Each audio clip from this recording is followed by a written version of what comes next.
Hello and welcome back. This is Grillenheimer. I come to you today with a heavy heart. It's been an interesting week. The city in which I live, near, in, whatever, has gotten into national attention. I bet you have an idea. You know what state I live in if you've been following me, but maybe not exactly what city. And I do live where Cupcake lived.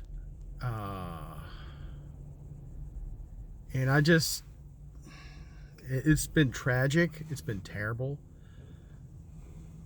And I hope what we're hearing in the news is not completely correct. I don't know their family. I didn't know her. It's a big city. There's a lot of people here. And while it's so many people have been praying for this child, so many churches, so many schools. I keep thinking there's someone next to me, and there isn't anybody in the car next to me. I mean, it really brought us together. I hate it. It did gain national attention in a way. We're glad it did. She was found, and we all know the result. But at the same time, the spotlight is now on the parents, or on the mother.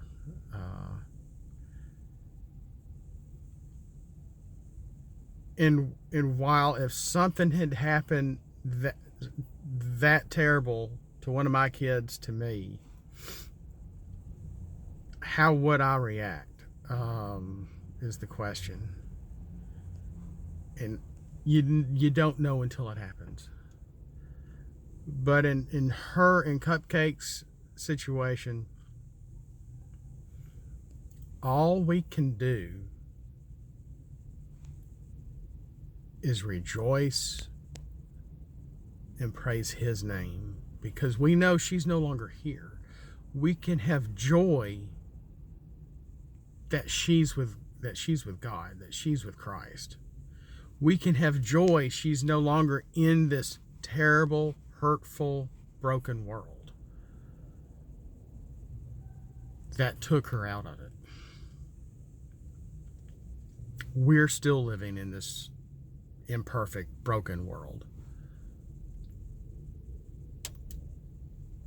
We need to be praying for her family.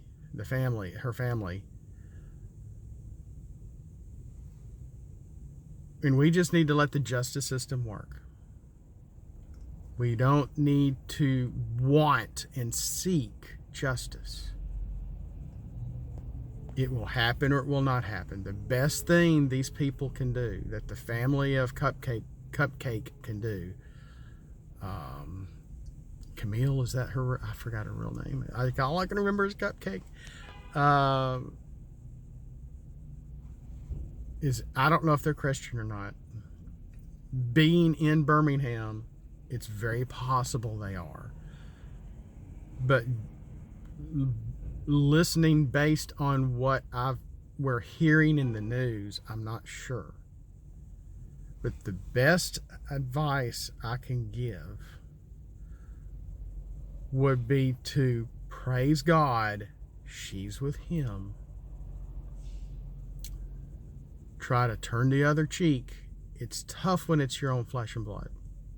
It's really tough. But we have to show love and forgiveness. Wanting justice and exacting justice is the opposite of love.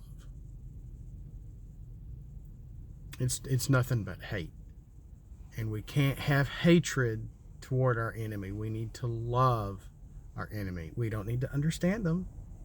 We may never understand the behavior of people, of evil.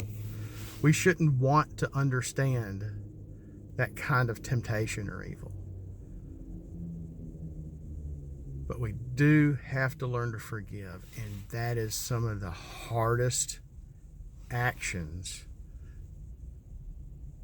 that Jesus taught for us and laid down for us about our enemies,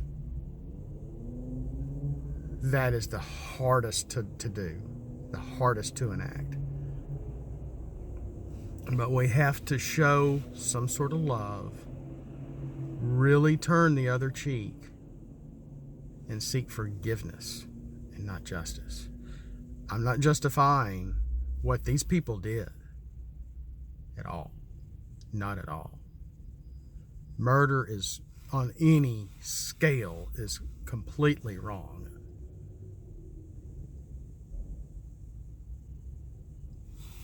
But we are told to love our enemy. We are taught to forgive. So let the justice system run its course. Rejoice that she's in heaven. That's the best we can do. And show the family in grief as much love as we can. With that, thank you for watching. I apologize for this, for those that are grieving in a sorrowful video, but we'll see you next time.